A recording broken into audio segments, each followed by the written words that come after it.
So in a moment, we'll be sending it to Dave Barabald, and we have a very special Grand Marshals today, the family of Phil Kerr. So let's go to Dave Barabald. Are we ready? Let's go. Drivers, start your engines!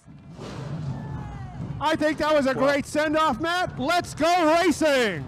Yeah, and we have to thank the Kerrs family, and we miss Phil, and I think nobody would have got a bigger kick out of that drivers start your engines than Phil. So I'm sure he is smiling, and we're smiling, but it's about to get serious here. 150 laps. Pete Falcone, your thoughts before we go to green. Well, we've talked all weekend about the fact that a decent starting spot can get you to the front end of victory lane. Most of our recent winners have come within the top 10 starting positions, but pit stops make a difference. You don't want to use up the car getting to the front only to be kicked back with a bad pit stop. So it'll be interesting to see when they go in to change tires on pit road, who's got the fastest crew to get them back out there. Remember, the drivers are entitled to change 4 tires. So that is a procedure there. And you could keep an eye on the white number 21, Jimmy Blewett. He said he might be thinking of short pitting. That means you'll be pitting early for track position and then hope your tires last for the rest of the race. So that could be some of the strategy used today. Working pit road for us, it'll be Dave Barabald. And let's check in with Dave for his thoughts before we fire things up. Well, Matt, during the pit party, I talked to a few of the drivers, and one of them I did talk to was Doug Colby, the man who sits at the point. I asked him, is there anything you can bring back from South Boston and Myrtle Beach? He said, only that we're home. We're on a new shock package, but we're home to a track that we have a lot of confidence on. We ran well down there. He's looking to run well today. Another driver I talked to, Burt Myers, was 4 on the charts yesterday, looking for a strong run here at Thompson as we get ready for 150 laps here for the icebreaker. Well, Burt was talking to Pete at the fan appreciation party, and he said how much he loved Thompson, and that's why he has decided to come here. And Doug Colby, one thing his 5 championships have in common, he wrapped them all up here at Thompson. So this track has been very kind to Doug Colby, and maybe today it'll be kind to Burt Myers. Well, Colby comes in, of course, with the point lead, and when he says he's glad to be home, he certainly means it when he talks about Thompson Speedway. And somebody who knows Southern hospitality is Burt Myers, as we mentioned, the multi-time Southern Modified champ and multi-time winner at the Bowman Gray Stadium. But when he can compliment the fans and the management and the racetrack as he does, you know we got a good thing going here at Thompson Speedway. And the hottest driver at Thompson, Justin Bonsignore, who swept the table last year, winning all 4 Tour races here. And he said before, going 5 for 5, he thinks the odds might be stacked against him today. But then he found out that Brian Narducci won 5 straight light modified races. He said, well, maybe that is a good number. So he is ready to go. He has said he has been fast all year. He has not been lucky. But there is no lack of confidence in the driver of car number 51. One of the guys he has to be concerned about, the driver of car number 22, Kyle Bonsignore. You know, the old cliche in racing, the hardest win to get is your first one, and then they start coming easier after that. Well, Kyle got his first win at the fall final on the last weekend in September, a year ago. He will be tough to beat. And a guy, Tommy Catalano, starting 4th. Patrick Emmerling right behind him. Patrick Emmerling was another one of the guys, those guys who was knocking on the door for a long time. The door finally opened, and he has been one of the most successful drivers since. So we are ready to go on the pace laps, and then we will be ready to raise the green flag. And I think everybody's heart is beating a little faster right now, Pete, because there is no more electrifying way to start the season than with the Icebreaker. For sure. As we were running down the lineup and some of those cars out there, don't count out Chris Pastriak. That's a new LFR chassis for them this year. Now that they've committed to run the entire tour with that family operation, he had a good run in practice yesterday and qualified well. In fact, Chris Pastriak starts in the 6th spot, so he'll be one to watch in that number 75, another one that considers this kind of his home track. And Ron Selk in car number 85. I think he could be put in that same category, as he raced there a few times in the early part of his career. And he won his championship, clinching it at Thompson. So a former champion. If you are looking for a dark horse, who could that be? Well, I think maybe Matt Swanson in car number 3. He has to start from the middle of the pack in 13th or in 12th position, but he has a mindset and he has the experience at Thompson. Well, the guy who's looking to make up some ground from last year is John McKennedy in that beautiful number 7. Won the best appearing car award today of the Whelen Modifieds, and he certainly would like to get back to the front, as he just missed it last year. And you look at Craig Lutz, John McKennedy, maybe another dark horse. A lot of people on his crew were very confident in his capability. Anthony Nacella, who was a winner in the Valente Modified Tour a couple of years ago. Last year, he was the owner's champion on the Valente Tour. So this year could be his year. And now we want everybody to show how much you appreciate these competitors in the Whelen Modified Tour and their efforts and their crews. When they come around this time, we want everybody on their feet. Wave whatever you have, your hat, your next door neighbor, whatever is near you. Show these drivers how much you appreciate their skill and their talent. Let's give these guys a rousing send-off. These are the stars and cars of the NASCAR Whelen Modified Tour, and certainly a very special view here at Thompson. They'll be back 3 more times in 2019, but to set the scene in this one, always the big one, the icebreaker of 2019 here at Thompson. So the drama is ready to unfold. You see 28 of the best drivers in the Northeast ready to duke it out for 150 laps. And at the end, only one will be icebreaker champion. So as they go into turn number 3, we have been happy to have this voice with us all weekend long, Pete Falcone. Pace car is off, peels onto pit road. Bob Slade, the starter, looks over the field as they make their way out of turn 4, and the green flag goes in the air. The icebreaker Whelen Modified Tour race is underway. And Doug Kobe gets a jump on Bonsignor. Bonsignor has some company at the front. Look at Pastriak in car number 75. He's already up to the top 3. Yeah, he's got a good run going up there on the outside. Just barely gets touched as Kyle Bonsignor can't go over the racetrack there with the fourth turn, gathers it back up. Pastriak's able to get away from him and hook onto Bonsignor for the 3rd spot. Kyle Bonsignor drops back. It is Meyer in the number 4 position. Justin Bonsignor in 2nd. Some double file action, people in the field. Ronnie Stoke losing some ground. Nacella able to get by him on the outside. Leader is Doug Kobe, and he's got it by 5 car lengths on the backstretch over Justin Bonsignor. Pastriak is 3rd, Bert Myers is 4th, as they race off that 4th turn and down across the stripe to complete 3 laps. Trying to make a move.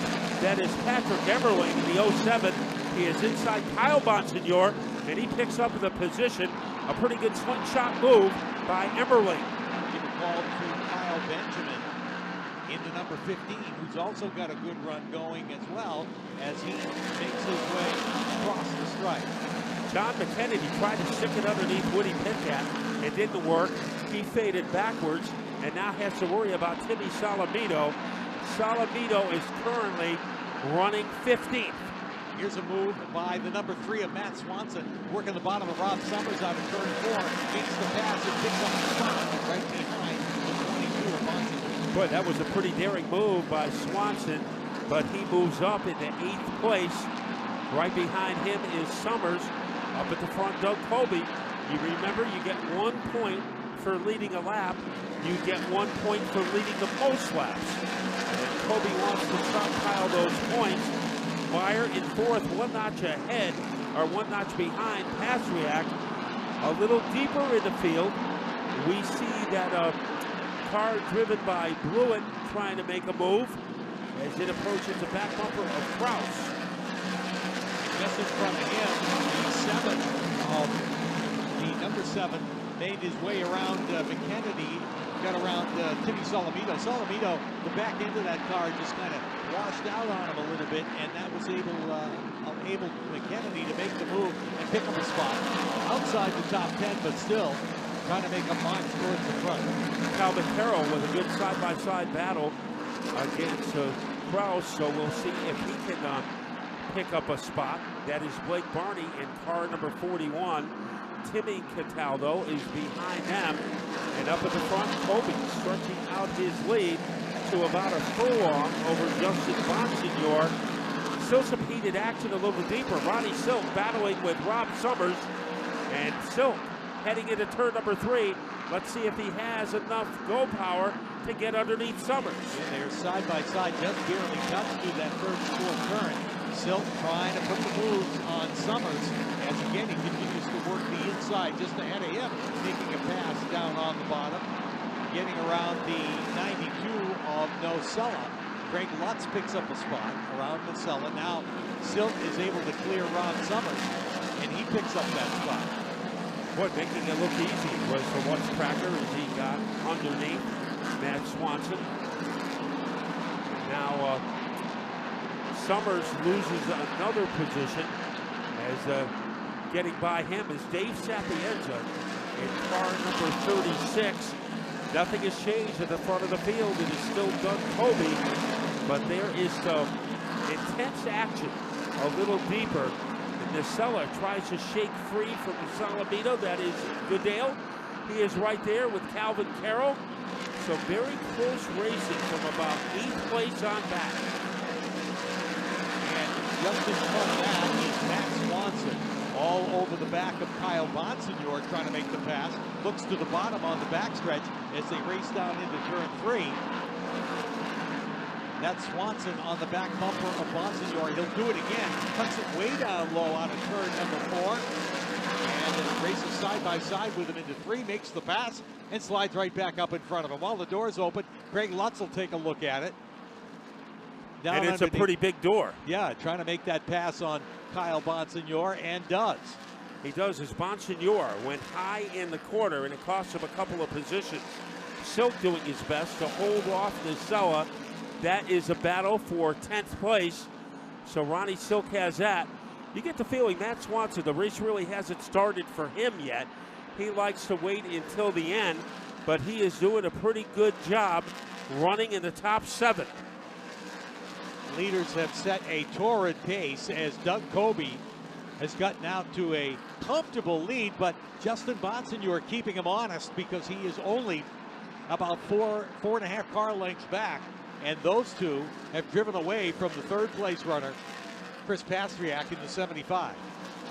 Patrick Emmerling ready to go to work in car number 07 as he is on the attack mode. So he is trying to get by Kyle Benjamin in that number 15 car. Has some good bite coming out of turn number 4, but not enough bite to gobble up Benjamin. And somewhere out there is Doug Colby with an impressive lead over Bonsignor by about the lead of a school bus. Now Emmerling going to work. Benjamin in the 15. And once again, he came close. But Benjamin just had too much authority coming off the corner. Yeah, but Emmerling is hanging right there, waiting for maybe a slight misstep from Benjamin and an opportunity to drive underneath him. He'll try it again going into turn 3. and thinks better of that. Pulls right up on the back bumper of Benjamin. That battle continues as they go across the stripe. And while they fight each other, Matt Swanson is closing right in on them, and he's bringing Craig Lutz with him. Yeah, Lutz has become a factor again. He is 8th, Swanson in 7th place. And Emmerling is not giving up, but he just doesn't have enough giddy up to get by Benjamin. Matt Swanson, his normal smooth run. And 10th place, Anthony Nacella. And here comes Woody Pitcat in the area in the orange number 82 car. He has some stamina coming down the backstretch. Look at the tomahawk. Woody Pitcat trying to get under Nacella. He came out of nowhere to make that battle interesting, and he just came a half a car length short. And they've got some good cars behind him, too, as John McKennedy in the number 7 starts to close in on that battle. Meanwhile, in front of them is Patrick Emmerling putting the moves on Kyle Benjamin. Yeah, and he makes the pass on the inside while the door's open. Here comes Matt Swanson in the number 3, about to drive underneath Benjamin as well. Caution flag is out. Trouble up in the 3rd and 4th turn. And Rob Summers is pinned up against the wall in the middle of the corner. Calvin Carroll was one of the cars involved, but Rob Summers has brought out the first caution on lap number 23, and he is trying to move the car off the high banking. So the 24th lap has been completed. Unlike our weekly features, the yellow flag laps do count on the Whelen Modified Tour. So Summers is off of the banking, and now he is bringing that car into the paddock area. Not the luckiest weekend for Rob Summers. The car has been fast when it's been healthy, but it has been a trick keeping it healthy. Doug Colby is our leader, with Bonsignor in 2nd, and in 3rd, Chris Pastriak, one of the unsung heroes of this race so far. It'll be Wade Cole in the 33, getting the free pass, so he will be back on the lead lap. We are about to finish 25 laps, and Doug Colby has been the dominating factor ever since we started. And I think at this stage of the race, Pete, you only go into pit if your car is not working correctly and you have to make an improvement. It's too early to short pit as J.B. Fortin comes in. So I think the cars we see come in are cars that need to be freshened up. A lot of radio chatter amongst the teams out there because they're getting reports from the drivers now that they can stop and catch a breath, reporting what the cars are doing so they can plan on their strategy. It looks like Eric Goodale is going to be coming in, and that is one of the cars he is currently running near the middle of the pack, 15th. So they want to make some adjustments. We'll wait and see. Got a few teams up on the wall, whether they're actually going to take advantage of this caution or not, just standing by in case something needs to be done last minute. But nonetheless, reports back to the pit area on how the cars are running and what adjustments they may look forward to later in the race. Now there's a gentleman standing by the golf cart about 3/4 of a way down the backstretch. He has the flag. Right now the pits are closed. You see the red flag. So the pit area is not open yet. Well, and when we see the green flag, then we might see a few guys come in to make some alterations. The entrance to the pits blocked because they're having to put the hook on Rob Summers, number 64, right at where the cars would enter pit road. So until they get that cleared up, the pits will remain closed and we remain under caution. Yeah, you talk about the door being open a few times today.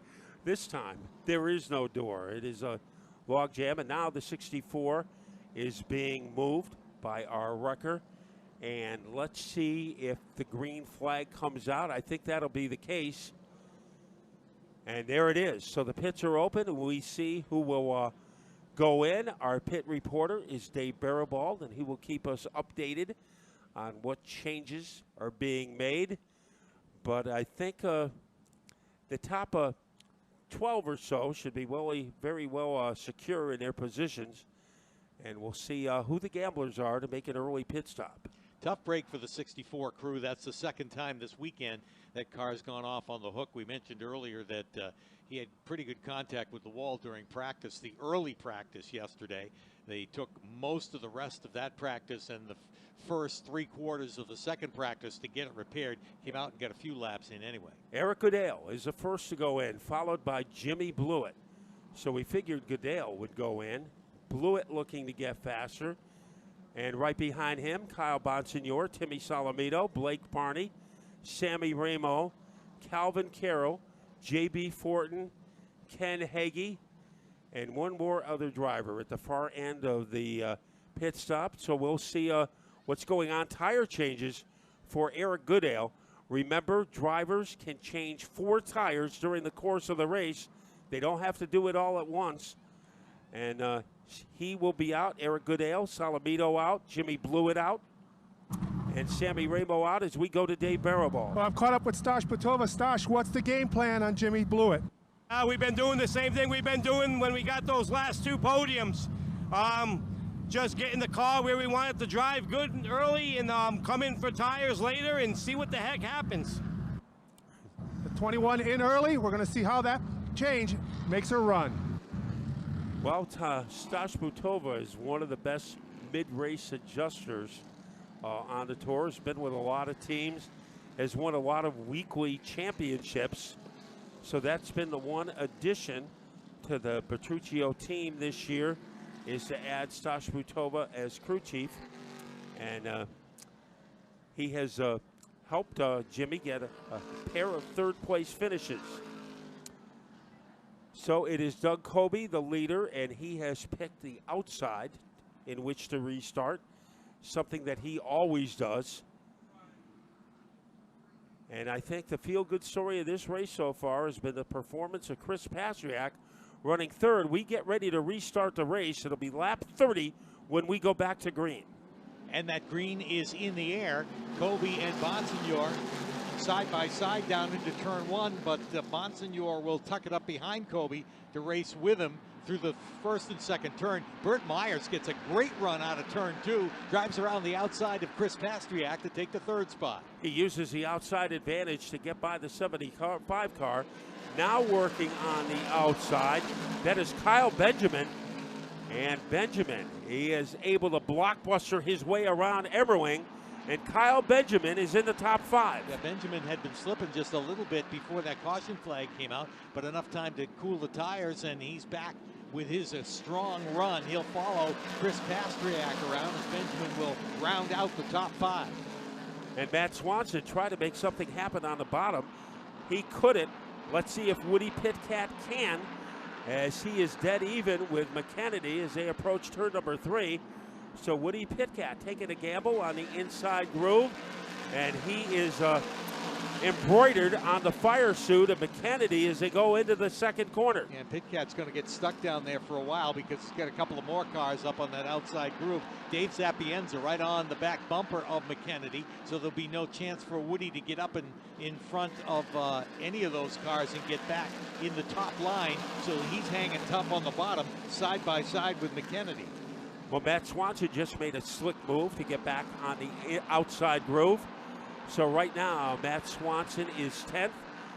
Andrew Krause trying to make something happen on the bottom. Getting halfway underneath McKennedy.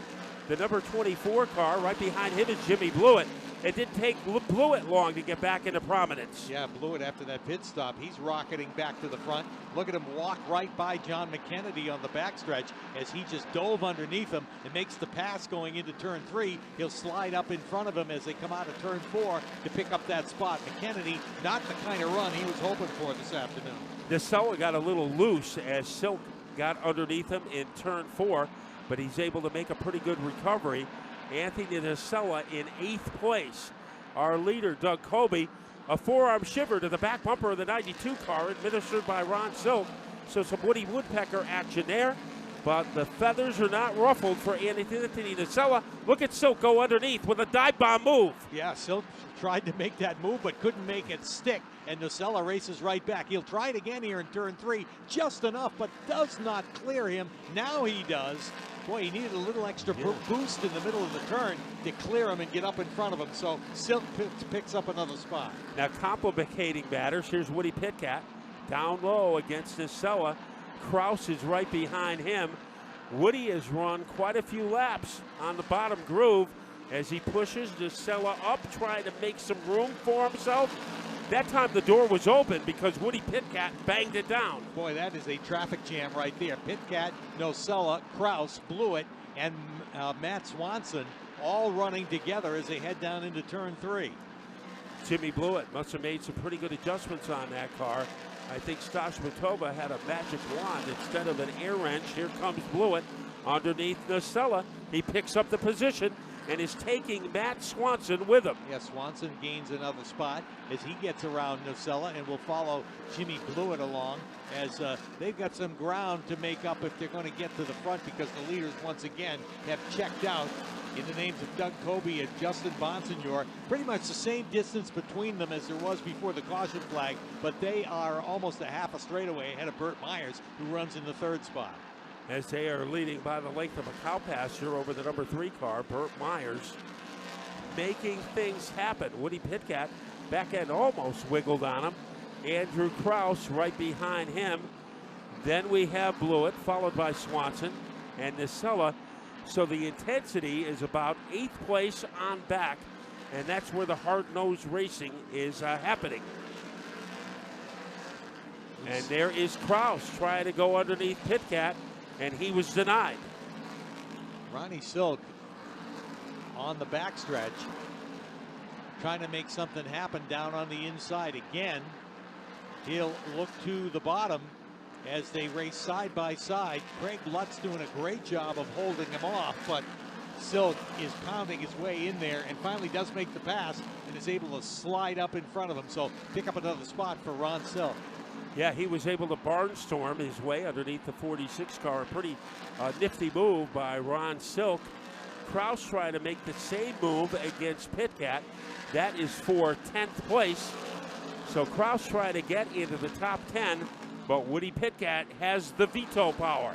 Yeah, Pitkat's able to pull him down the straightaway, and Kraus will just follow him into turn number 3. Right behind them, Jimmy Blewett and Matt Swanson also looking to advance. Now remember Eric Goodale, who made a pit stop, changed some rubber, and he got very easily by Anthony Nocella.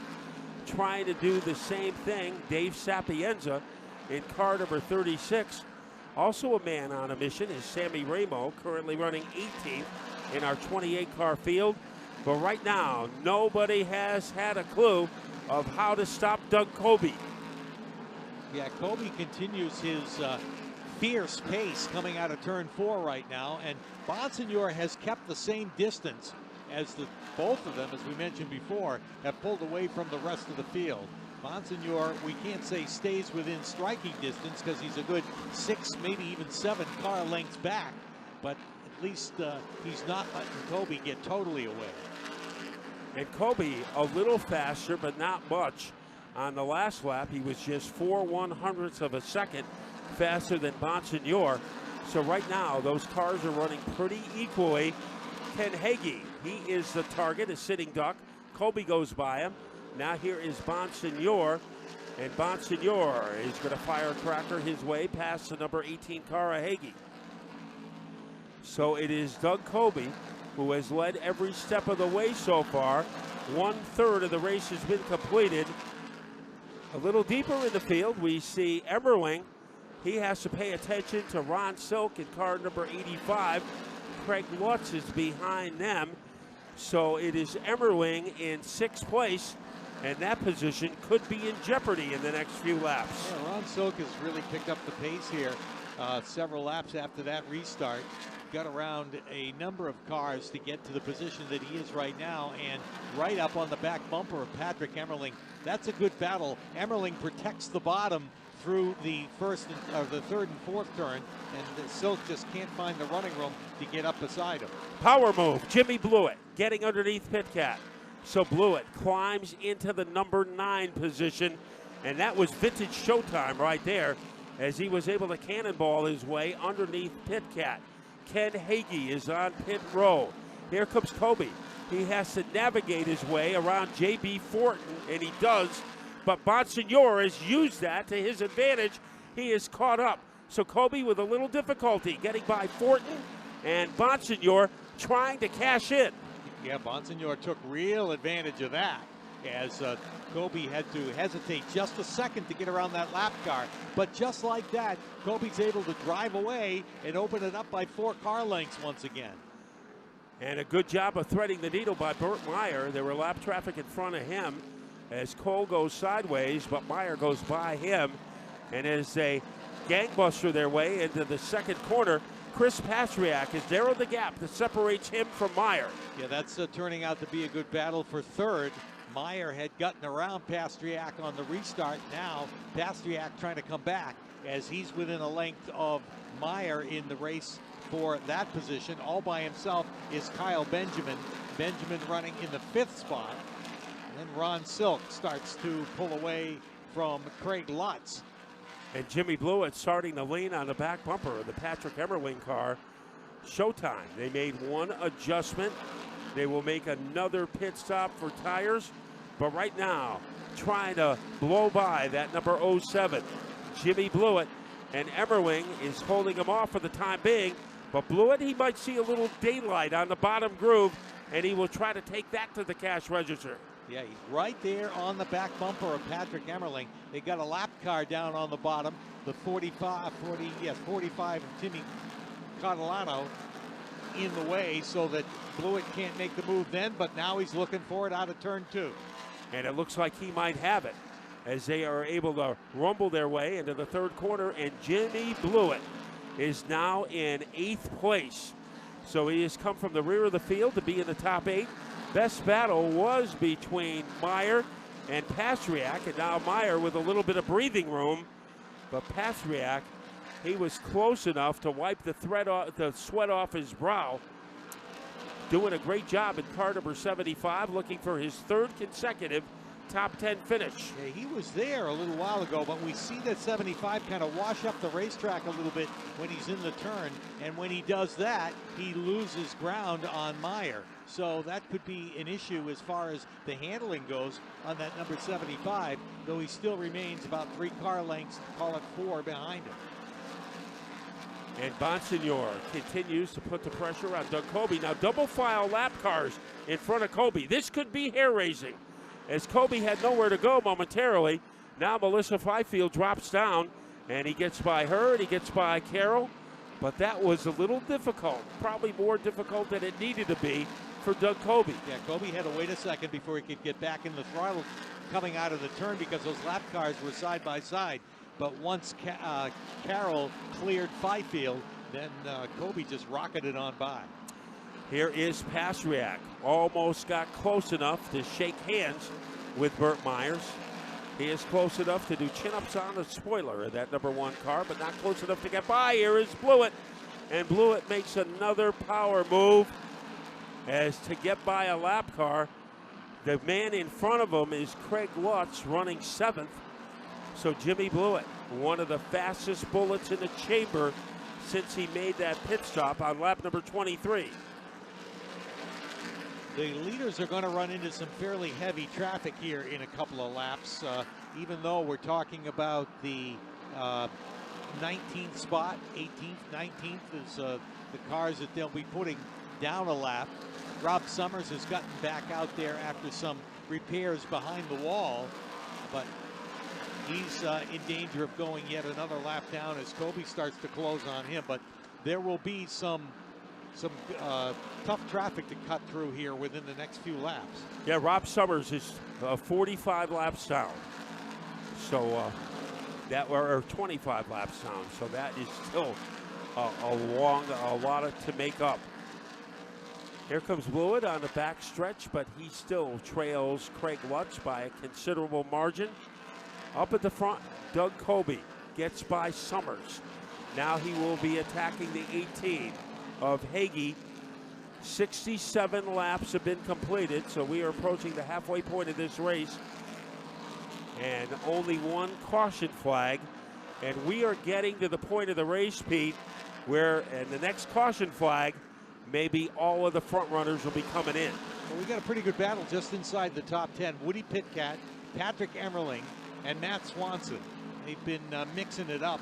Now they've gone nose to tail as they race down the backstretch. Pitcat and Emmerling were side by side, and Matt Swanson was trying to make some sort of a move out of that. Now he'll go to work on Emmerling, looking to the bottom of the racetrack, but can't make the pass that time around. And again, just inside the top 10. And now Swanson goes to the outside. He changes his compass, goes from inside to outside, and he still can't get by Emmerling. You wonder how much tire that Swanson has left, because he spent a lot of time on the inside groove, and usually the more you run on the bottom, the more risk you take of burning up your tires. Pastriak, he won't let Burt Meyer relax, as he is all over him like dimples on a golf ball as they head into the second turn. What a job by Pastriak today to hang tough with Burt Myers. Well, Doug Coby's gotten into that traffic that we talked about. He put some distance between himself and Justin Bonsignor, probably in anticipation of having to pick his way through the back markers, and now he's doing that. They got around to Melissa Fifield again, and Coby is closing on Blake Barney, the number 14. Barney currently running in the 21st position, so Coby now putting some of the cars in the top 20 down a lap. And he's got to work his way through, because Barney is out there competing for position, and Coby's closing on him fast. Yeah, Barney is on the back bumper of the Tommy Catalano car. Also in that battle is Timmy Solomito in the 16. As Solomito, we have yet to see the Timmy Solomito that we used to know. Going up to the high side is Coby, and he is able to buzzsaw his way around the 14 car. Now he napalms his way around Catalano. Now does Bonsignor have the same luck? It looks like he might be bogged down behind the 14 of Barney. Well, a respect for those leaders as they're trying to get out of the way anyway. Bonsignor has decided to try the inside of Blake Barney, the now lapped car, as Barney had pulled up alongside Catalano to battle with him and finally got out of the way because he knew that the second place car was coming. Now, Justin Bonsignor has enough confidence in his pit crew. If he can stay close enough to Coby, he thinks maybe he can beat him off pit road when the next yellow comes out. We're in the second half of the race. Coby has led every step of the way so far. Now a buffer, Timmy Solomito, down a lap between Coby and Bonsignor.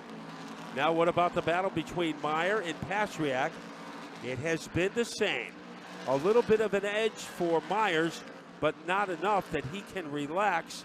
In the number 5 position, Kyle Benjamin. Ronnie Silk right behind him in the 85 for 6. Lutz 7th, Lewis 8th, Pitcat 9th, Patrick Emmerling is 10th. Right behind him is Matt Swanson. Swanson's been hounding him for a number of laps, trying to break into the top 10 in that number 3. Those three have been running together and duking it out for several laps in a row. Here comes Craig Lutz getting close to the 85 of Ron Silk.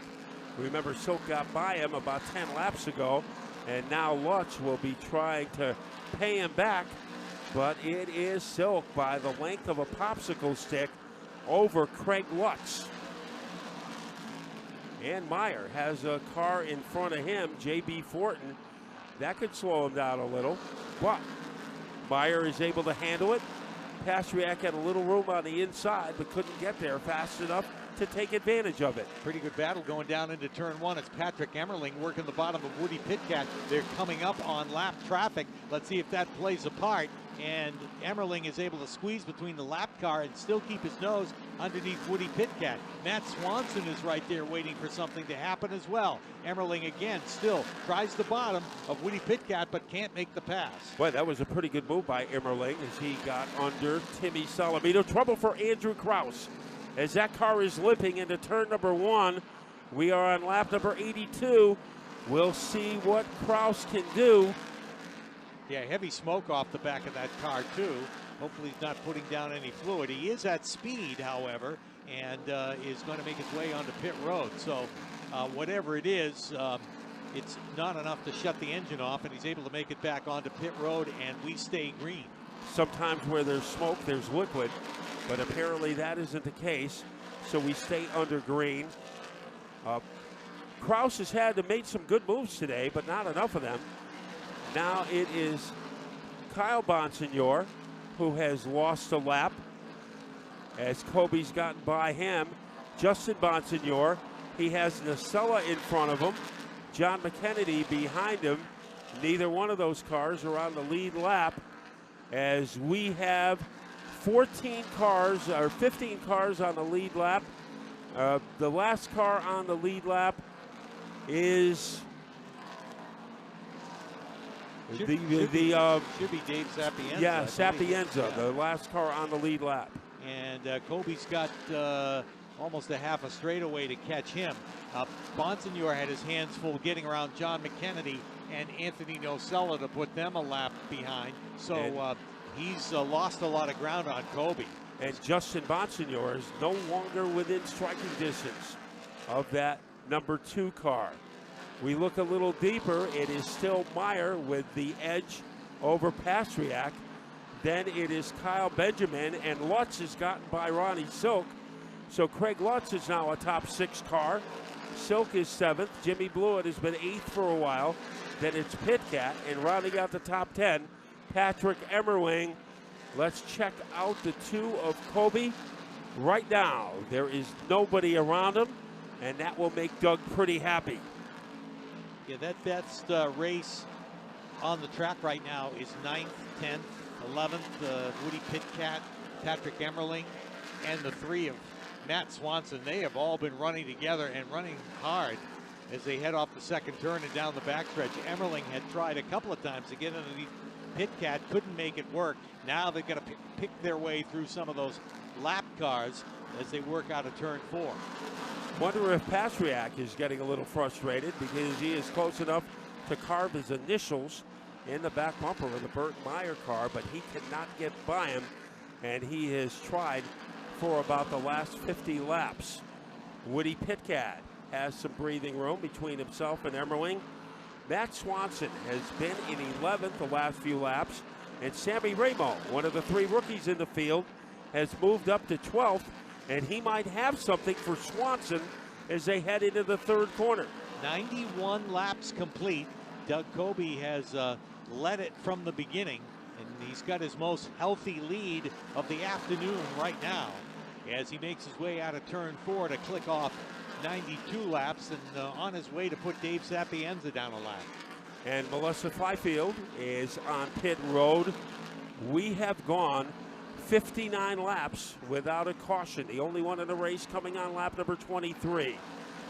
Eric Goodale, remember he made a pit stop, made at least 1 tire change, but he is having a hard time getting by Ramo as he is able to thunder his way on the inside. Lutz continues to be 6th, and he's pulling away from Ronnie Silk. It took him a long time to get past him, but once he did, he has been able to dominate that number 85 car. That race for 3rd is heated up a little bit. Chris Pastriak, as you mentioned, could almost carve his initials in Burt Meyer's back bumper. Like that line, yeah, Pete? That's a good one. And he stays right with him as they race through the 1st and 2nd turn. He actually took a look a lap and a half ago and thought that he might be able to stick the nose underneath, but just didn't have enough. There he is again with a run right up on the back of Myers, but cannot make the pass. Yeah, it looks like Pastriak is pretty good in turn number 3. Maybe even better in turn number 1 as he makes a bottom shot move against Meyer, but once again, it is not strong enough. Doug Kobe, joyride time. He could have a picnic basket in that car, start eating the fried chicken because he has a sizable lead over Bonsignore.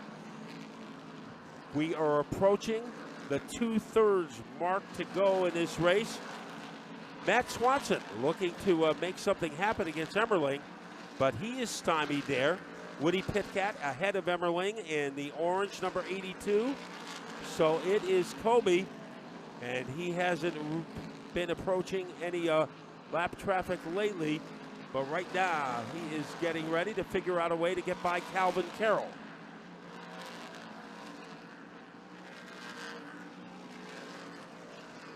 This is a great race for 3rd as they cross the stripe. A couple of times in the last couple of laps, Pastriak has taken a look down underneath Myers and just can't make it count. And there's the yellow coming on lap number 99.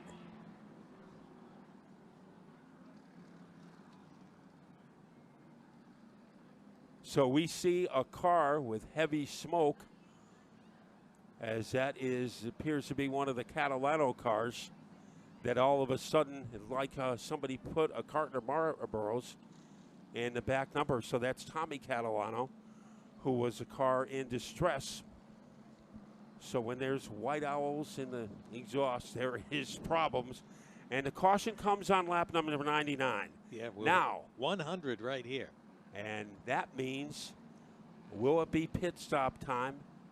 And I would imagine all of our front runners will be coming in.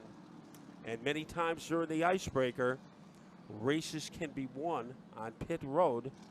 And we'll see if Justin Bonsignor could use the luxury of a pit stop to try to be the first one out. Of course, remember, they get 4 tires, but they don't have to change 4. They can change as many as they want in one stop. So we'll see what the strategy is. Will somebody go for maybe 2 tires to get out quicker and get track position with only 50 laps to go? Well, Dave Barabald is standing by in pit road. Once again, you look at that golf cart, 2/3 of the way down the backstretch, and you see our official there right now, that the red flag with the X across it, that means the pits are closed. But I think they will be open in a hurry, Pete, and then the fun will begin. Yeah, Dave Barabald's going to be busier than the ladies in the ice cream stand here this afternoon when those cars hit pit road, because we're going to get a whole lot of traffic down there at one time. This is the big chance with 101 laps complete. If you're going to make adjustments and change tires, you're going to want to do it now. Okay, the green flag is out. Means pits are open, and who will take advantage? Doug Kobe. He will be the first one on pit road, followed by Bonsignor. And here is Burt Myers, Pastriak. All of the cars on the lead lap, it looks, are going to be going on pit road. It'll be the second time around for Jimmy Blewett. And the pit cat is in the second time around for Goodale. So Doug Kobe goes all the way down pit alley to get ready to change. And Dave Barabald, what do you see? Well, I'm right here by the number 2 guys. They're changing the left rear. I'm going to have some words with Phil Moran in a few seconds once this pit stop gets through, and we'll be able to find out exactly what they did to the Mayhew Tools number 2. And almost a carbon copy of what's going on in the 2 is happening to the 51, who's right behind him, and work on the right front of the number 3 of Matt Swanson. That's where they're going to work first, and the right rear, and already several cars down and away. And Kobe beats Bonsignor off of pit road, and that is very important. Let's go back to Dave Barabald. Well, We gave him the 3 tires that, you know, everybody's pretty much taking right now. So, you know, we got a pretty good car. Hopefully no other adjustments, and we didn't screw it up for him. So that information has for you. Happen as Phil Moran, one of the best in the business. Well, and he admits that he hopes they didn't make a change that'll change anything. So that's rare on that team. The Mayhew Tools team rarely will make a miscue in the pit area or give him the wrong tires. I'll tell you, the guy who, a couple of guys that benefited on that stop, Ron Silk, all the way up to 3rd, as he got out of the pits pretty quick, as did Eric Goodale in the 58. He will restart in the 4th spot. And he was on the tail end of the lead lap. And Chris Pastriak, who had been running 4th behind Burt Myers.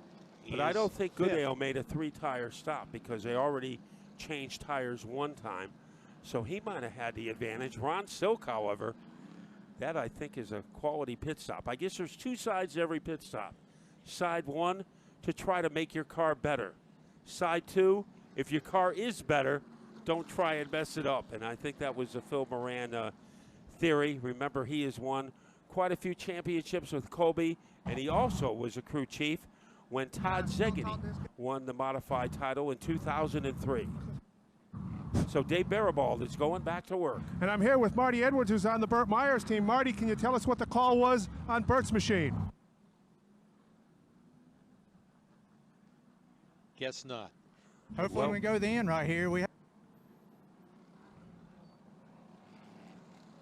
No, that Well, I guess the number 1 is under a cloud of secrecy. See what we got. A little breaking up out there. Couldn't quite get that whole report, but Let's see if we can do a little bit better now, guys.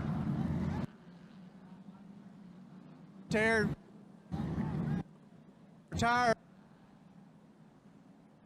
Well, sometimes, Pete, those big war wagons interfere with our wireless signal, and I think that is the case there with the Burt Myers team.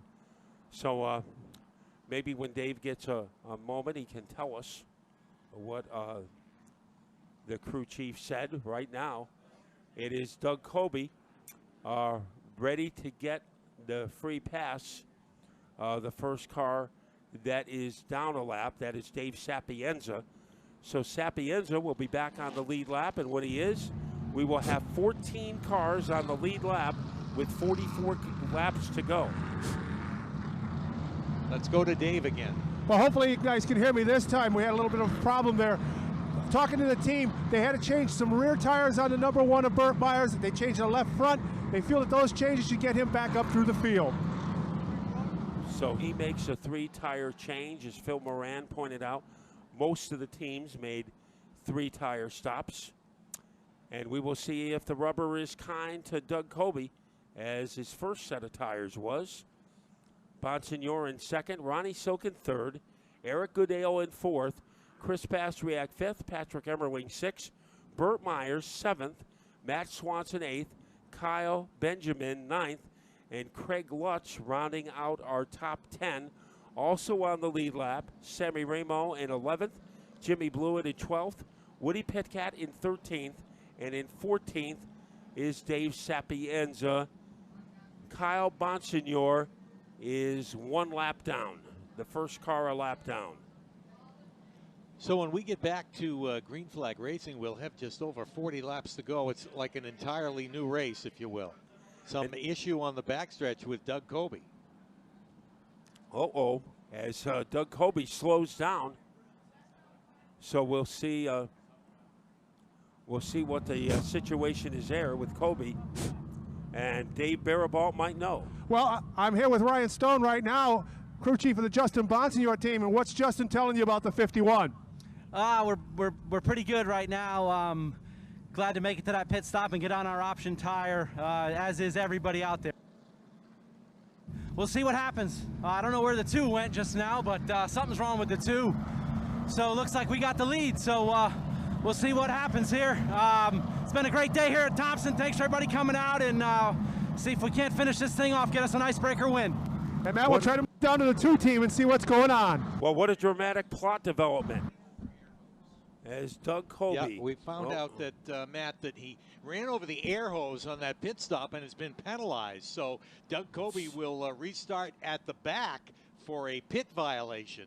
And he only has 42 laps or less to make it up. So with that miscue in the pits, and wow, what a costly in the words one. of Phil Moran, we hope we didn't screw it up for him, but they, in a way, maybe they did. They didn't get the air hose out of the way in time, and what a tough break for Doug Kobe. And Doug Kobe so determined to get out of the pits before Justin Bonsignor, running over the air hose. I mean, Dave Barabalt is ready for a report. That's exactly the case, Matt. I just talked to Phil Moran, ran over the pit hose on pit road. Pit violation for Doug Kobe.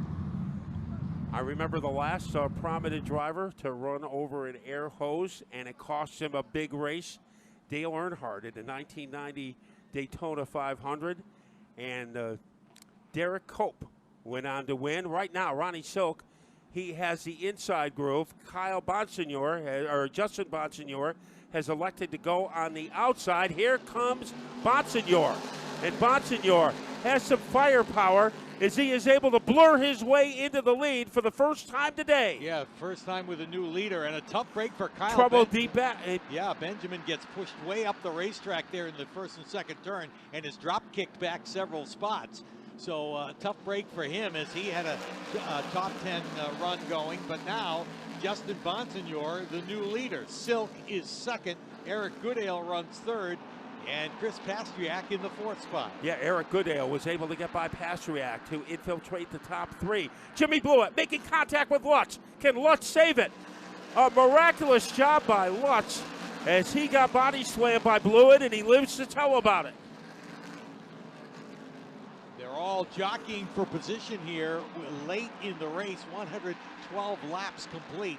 Justin Bonsignor has got the lead, and it's by 4 car lengths over Ron Silk as they race down into turn 1.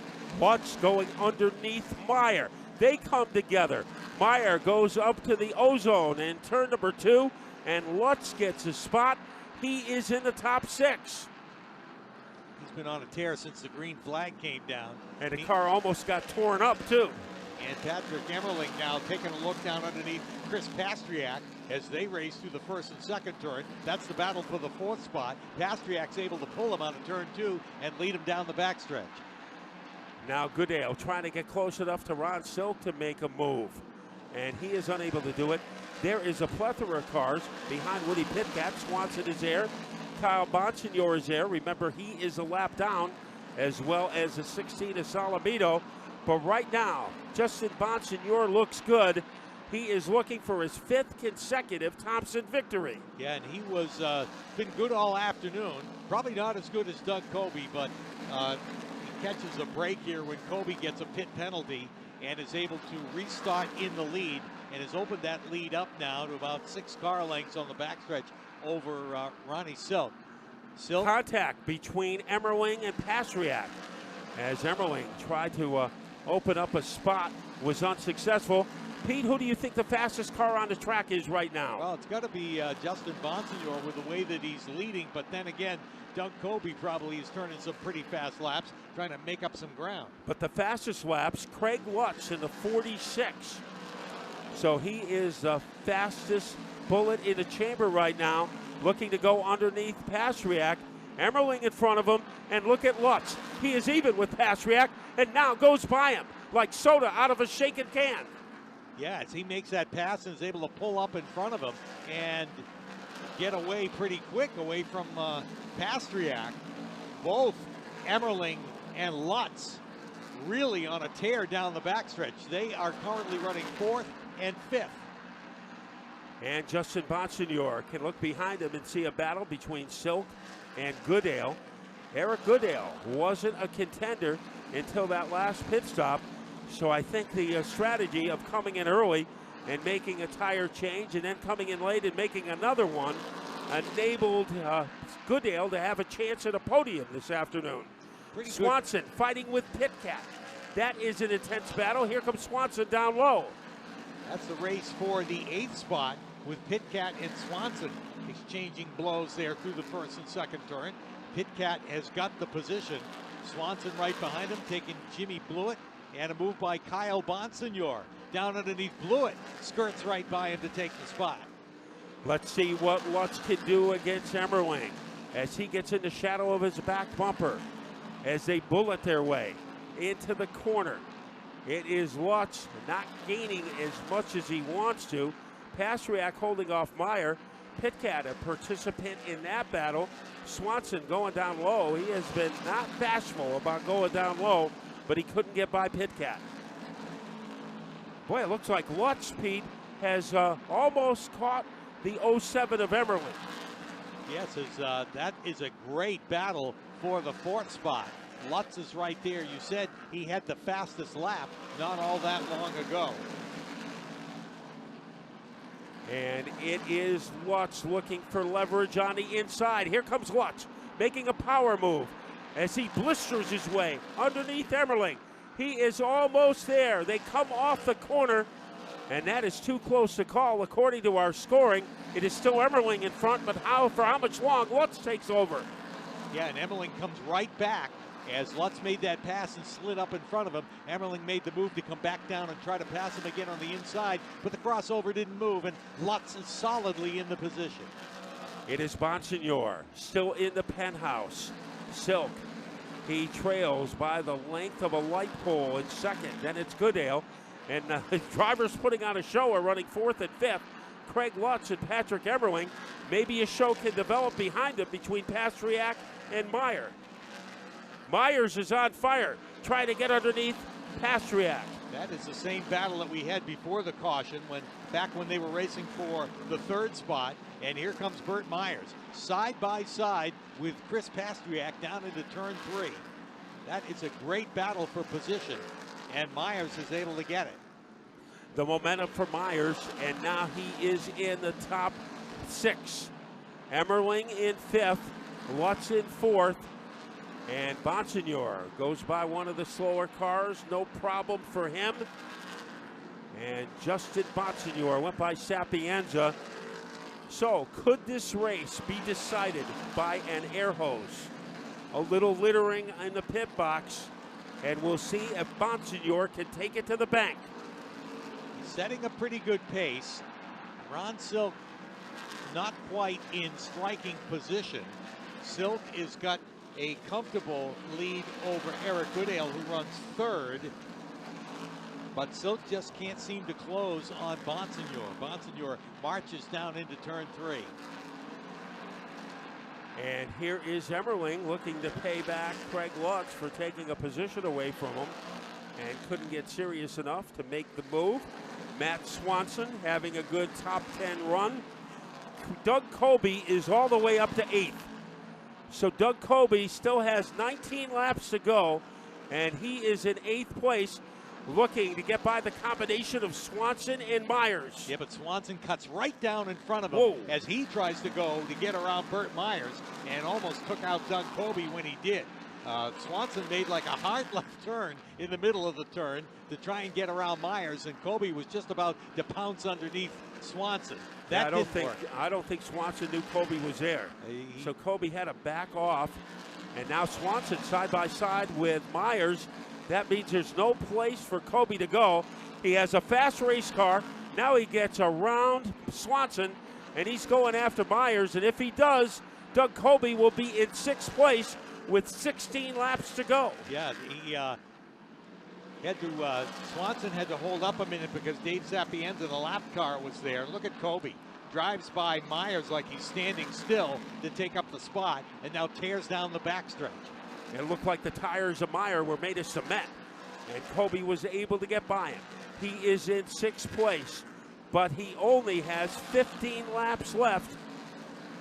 And Justin Bonsignor, he is almost a half a speedway ahead of Colby. Yeah, Bonsignor with that length of a lead, and of course, Colby's got 3/4 of a straightaway to catch Patrick Emmerling, who's the next car in front of him. But Doug Colby, looking at the big picture, the more cars he can pass, the better he will stand as far as the championship is concerned. But right now, it's going to be very difficult for him to get somebody because Patrick Emmerling is about the length of a Tiger Woods drive in front of Colby. And Bonsignor, he approaches J.B. Fortin, goes high. Fortin goes down low, giving him plenty of room, and there is no issue there for Bonsignor. Ronnie Silk, could he put on a late charge? There is still time with 12 laps to go, and Ronnie Silk has had many fantastic finishes here at Thompson. He just can't seem to close that gap, though, as Bonsignor's got about an 8 to 10 car length lead over him. He comes across the stripe to complete 139 laps, and Silk is pretty much got to hope for a miracle if he's going to catch the 51 at this point. But we still have 10 laps to go, and this isn't like football where you can kneel down and run out the clock. You have to race every lap. Goodale in 3rd. Then we have Lutz and Emmerling. That is the most interesting battle on the track. And Colby, he is not giving up. So the 2 car has 10 laps left to try to gain a couple of positions. Now, it would not be uncommon to have a really late race caution. This race has actually gone into overtime in the past. That would be to Colby's advantage. But as the laps continue to wind down, we've got just 9 laps to go as the leader makes his way down into turn 3. And he is still looking pretty strong. The last caution came out on lap number 99. We've only had 2 cautions in this race. Now, Goodale, an interesting battle. Timmy Catalano is in front of him, and Sapienza. Bonsignor takes a high road, going 3 wide against lap traffic. So that is a daredevil move, and it's going to work. He gets by Timmy Salamito, and he is able to steer clear of the lap traffic, but that wasn't easy. Yeah, I'll tell you what, he carried a lot of momentum into that turn, and he had no choice but to go 3 wide to get around those lap cars. Otherwise, he really would have had to jam on the brakes. So it didn't cost him much, maybe a car length and a half to Ron Silk. Silk stalking the 51, but he just can't seem to close on it. That might have been one of the moves of the race right there, as Justin Bonsignor going 3 wide to keep his position, and Silk thought maybe he would able to pick up some ground. That was not the case. We go to Eric Goodale in 3rd, and now it is Emmerling getting nudged by Lutz. So a little Woody Woodpecker action to the back bumper of the Lutz, by the 07. The yellow comes out with 4 to go.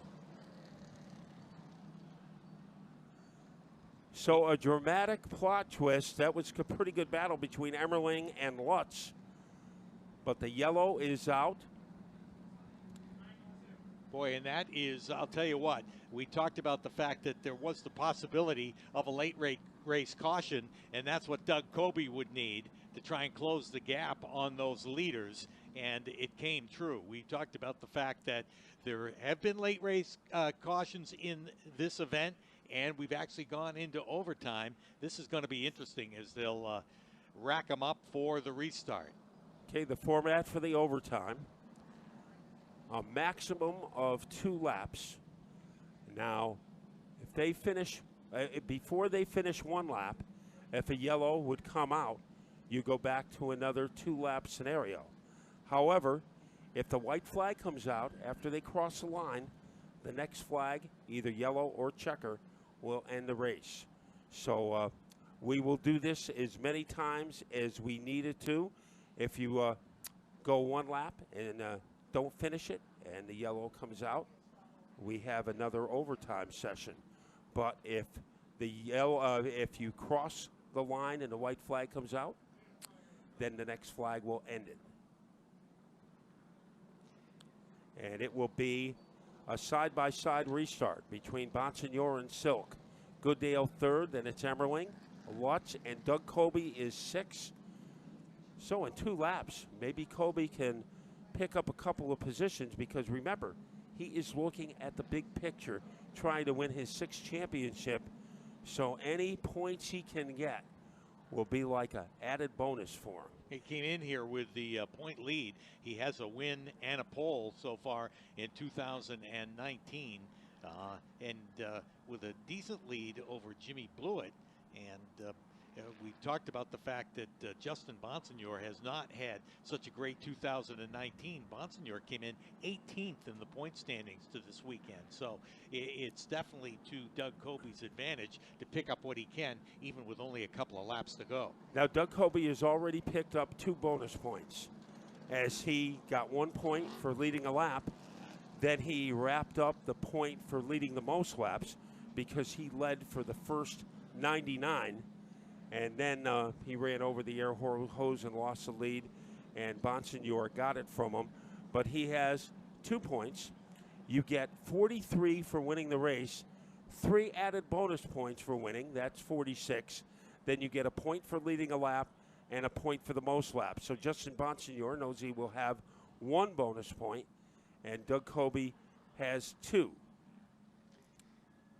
Well, when they come around the next time, they will complete 150 laps, the scheduled distance of this event. So a little OT. Yeah, we talked about the fact that there was that possibility, and it comes true. Let's go to Dave Barabal. Matt, I just checked in with the Ron Silk team. They just say they're going to throw their best at him and do what they can over the final 2 laps. And we see Ron Silk have some late race charges here in the tour. There was one time he made a late pit stop with about 10 to go. It looked like there was no way he would win, and he almost extracted a victory. So Ronnie Silk can be very dangerous in this situation. Eric Goodale in the 58 in 3rd. So most of the time on the Whelen Modified Tour, the leader elects to go to the outside. That's what Justin Bonsignor has been doing for the last 4 years. He is going for his 10th overall Thompson Tour win and his 5th in a row. But Ron Silk, coming off that victory in South Boston, he has a hot hand right now. So it all comes down to a restart in an overtime situation. So we are headed for a great showdown. And remember the cliche that we have, you're only as good as your last restart. Both Bonsignor and Silk will be looking for great ones. Well, there's always that possibility of spinning the tires, missing a shift, getting out of the groove, whatever the case may be. So restarts can be tough, particularly when there's so much pressure in the fact that this is an overtime restart. So it'll be interesting to see. Remember the green-white checker a few years ago, Ronnie Silk against Roland Pennock, and Pennock jumped the start, and Ronnie Silk was able to win. Here they come. Green flag is in the air. And Bonsignor gets back out in front, gets a pretty good shove from Craig Lutz at the green, and now the... Well, the caution So light it came on for a is the second. 51 of Bonsignor. Here comes Silk. Goodale getting by Lutz. Emmerling trying to get by Lutz. Here comes Bonsignor clear in that lead, gets the white flag, one more lap to go, and he is cleanly in the lead with Silk running second. Next flag will end the race. Here is Bonsignor as he is able to lightning bolt his way into the third corner. Silk in second. Here comes Bonsignor. He will take the 5th. 5 wins in a row at Thompson for Justin Bonsignor and his first win of 2019. Ron Silk in second. Eric Goodale in third. Patrick Emmerling in fourth. Doug Colby picked up a position to move into 5th. Burt Meyer 6th. Matt Swanson 7th. Finishing in 8th, it is Woody Pitcat. In 9th, Chris Pastriak. In 10th, Jimmy Blewett. In 11th, Sammy Ramo. In 12th, Kyle Benjamin. In 13th, Craig Lutz. In 14th, Kyle Bonsignor. In 15th, Timmy Salamito. In 16th, Blake Barney. John McKennedy was 17th. Tommy Catalano was 18th. In 19th was Calvin Carroll. In 20th, Dave Sapienza. In 21st, J.B. Fortin. In 22nd, Anthony Nacella. Wade Cole was next. Then in 26th, Melissa Fifield. Then it was Andrew Kraus. And Rob Summers finished 28th. Victory celebration for Justin Bonsignor, as it didn't look like he had enough to derail Doug Colby, but the pit stop on lap 100 decided the race. Colby left the pit area first, ran over an air hose, was penalized, and had to go to the rear of the field. That gave the keys to the penthouse to Justin Bonsignor, and he was able to break out of a slump, win his first race of the year, and 5 in a row at Thompson, his 10th Tour victory at Thompson. So Justin Bonsignor came to a happy place for him, looking to get back in the championship race, and that is exactly what he did. So the 51 will be making its way to the winner's circle. You see the 85 of Ronnie Silk and the 58 of Eric Goodale, which went second and third. They are lining up there, but we will await the arrival of our race winner, Justin Bonsignor. And here he is in victory lane, your winner of the 2019 Thompson Icebreaker, Justin Bonsignor. So he will be surrounded by all of his friends. Now, our day isn't over. We want everybody to stay with us because we have a barn burner coming up for the late models. So don't forget, the late models will be next, and hopefully you will hang with us and you will be treated to a great race. So it will be Bonsignor ready to climb out of the car. His Thompson magic continues It didn't look like it was going to be the case on lap number 99, but by the time we got to lap 105, it was Justin Bonsignore again. Remember last year at the Icebreaker, he said he had the third best car behind John McKennedy and Chase Dowling, and I think maybe today he had the second best car, but no one will remember that when they look at the stat sheet. The only thing they'll see is a 51 at the top rung of the ladder. So we are getting ready for our post-race ceremony. Pete Falcone is standing by, but first of all, a lot of people with cell phone cameras, they want to get a glimpse of our Icebreaker winner. This couldn't have came at a better time as far as Justin Bonsignore. If he had problems here, the 2019 season could have been toast, could have been a disaster. But he came through with a great effort. Second would have been good, but first was even better as he picks up 47 points, 43 for a win, 3 bonus points for the win, and 1 for leading a lap. So a very profitable day and a U-turn in the season for Bonsignore. So he will have 1 drink to wet his throat before he talks to the media, and then he will be climbing out of the car. So here he is, ladies and gentlemen, your defending and current Icebreaker champion, Justin Bonsignore. And he goes to the door to celebrate, and his crew is having a great time too. And he is pretty energetic there. Let's go to our host of Victory Lane, Pete Falcone. Well, Justin Bonsignore keeps the streak alive. Yeah, you got to be lucky sometimes, and we didn't start the year off too lucky, but you take him any way we can get him. That was going to be a dogfight with Doug. We both been really good all weekend, and he was a little better on that hard tire. I think our car would have been better on the or closer to him on the soft tire, but sometimes you need a little luck, and if this is what we need to get the momentum going for the year, we'll take it. What went through your mind when you found out there was a penalty there? There's some problems going on with race control, so my spotter, nobody really knew what was going on with him. You know, I left the pits at the same time. I didn't know. It took us a lap, but once he didn't maintain pace car speed, I was like, well, we're in good shape here. So, and once we get the lead here, it's just about minding the gap, and my spotter did a great job giving us intervals, and just can't thank this whole team enough. Phoenix Communications, Clearcom IT, first race for them this year.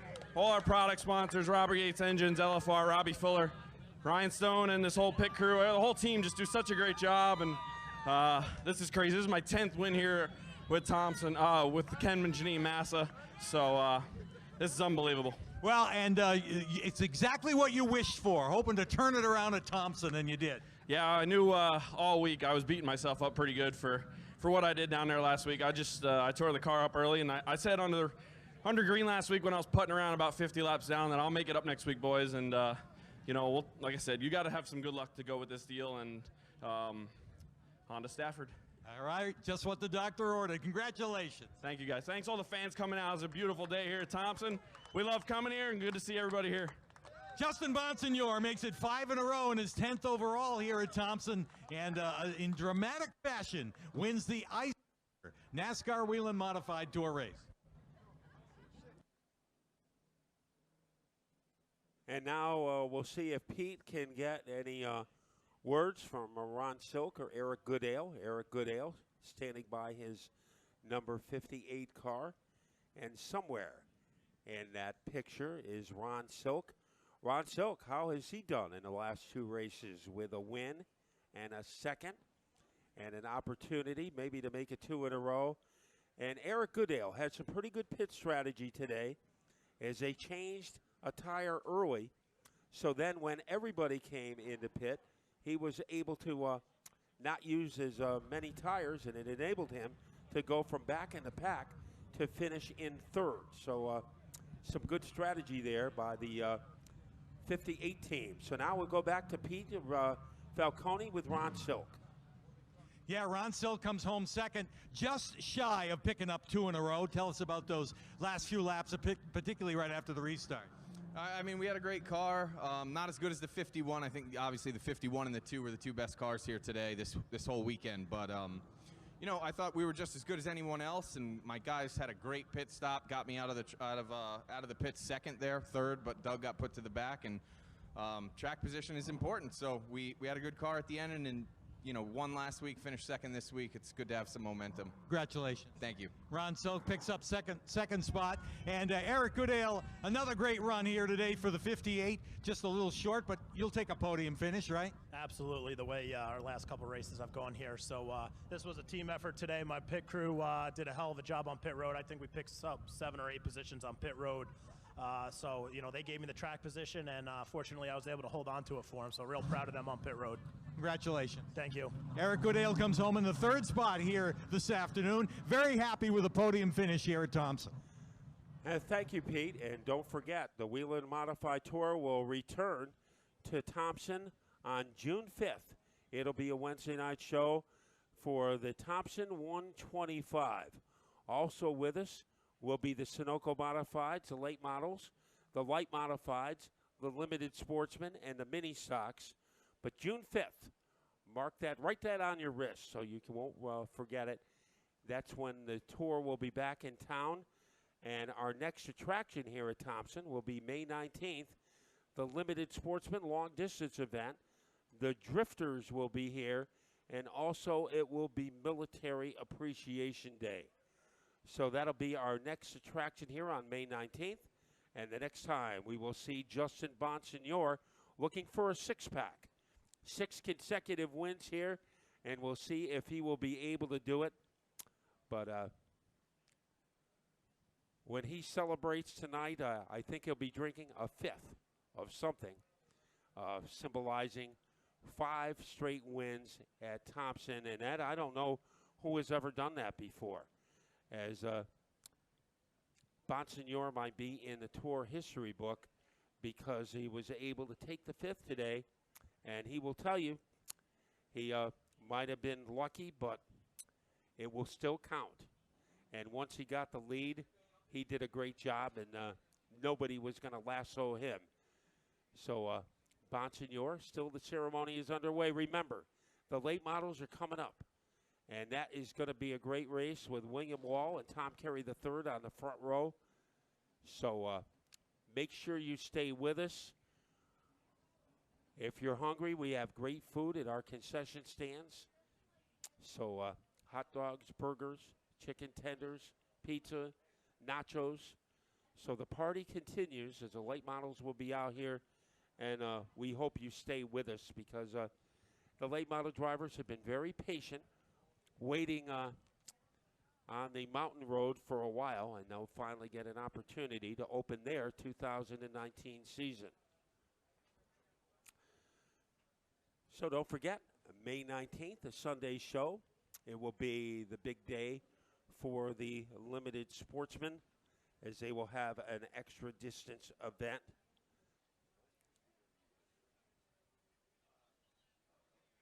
So Justin Bonsignor, who started the day in 18th place, he will make a move up. Doug Kobe, we expect him to still hang on to the number 1 spot. And drivers like Jimmy Blewett, Burt Myers, Patrick Emmerling, Chris Pastriak, they all had pretty good finishes. So the order of the top 5 shouldn't be changing, but Justin Bonsignor, you could put a bullet next to his name because he is coming up on the chart in a hurry. The tour will be at Stafford Motor Speedway on April 26th and 27th for the Spring Sizzler, a race that started in 1972. So I believe that will make it the 47th Spring Sizzler coming up on the last weekend in April. So we still have some pictures being taken. And, you know, there was an old cliche at one time. If you came from a bull ring from Long Island, you would have a very difficult time adjusting to the bigger track. That was not the case for Justin Bonsignor. Very early in his career, he showed a knack for being competitive. And then lately, with his new sponsorship and everything that has gone on, he has really done a great job. Ryan Stone, the crew chief, the man who calls the shots, and He didn't pick up any positions on pit road today, but he surely didn't lose any. And once again, the guys surrounding him, the pit crew, they played a big role in the success of Justin Bonsignore. So I guess when you work hard for a win, Pete, you want to celebrate as long as possible. But when the celebration is over, we will have the late models here to wrap up Icebreaker 2019. You know, you're talking about Justin Bonsignore and his success. Kept busy in the off months. Just a couple of weeks before the modified season started, he was off racing a TQ midget indoors. Driving, I didn't know that. Yeah, driving for Bobby Weber, as a matter of fact, the owner of Star Speedway, fielded a car for Justin Bonsignore. They actually won one of the races there, but they were racing indoors, and that was just a couple of weeks before jumping into this modified, and they're racing it down at Myrtle Beach. Was that at Syracuse that he Yes, got the indoor race at Syracuse, which I believe was the first weekend in March, like March 7th and 8th. So and that's a whole different animal, believe me, when you race those things on such a small track indoors and everything compared to what he was running today. You need to have fast hands. That's why Ted Christopher was so good in the TQ Midgets indoors, because he could really move his hands and have those great reflexes. And Justin Bonsignore, he has the same attributes. So whether it's a three-quarter midget or a Whelen modified, pretty good guy to have behind the wheel. The late Mario Fiore was the first one really to start talking up Justin Bonsignore, as he kind of saw him in action, and he really felt that Justin had a lot of talent. And Mario was one of the first guys to really tell people, and one of the persons he told was Mike Joy. So, of course, on one of the Fox telecasts, Mike Joy told the nation that there was this young guy from Long Island who showed a lot of potential, Justin Bonsignore. So everybody in the country had heard of him very early in his career.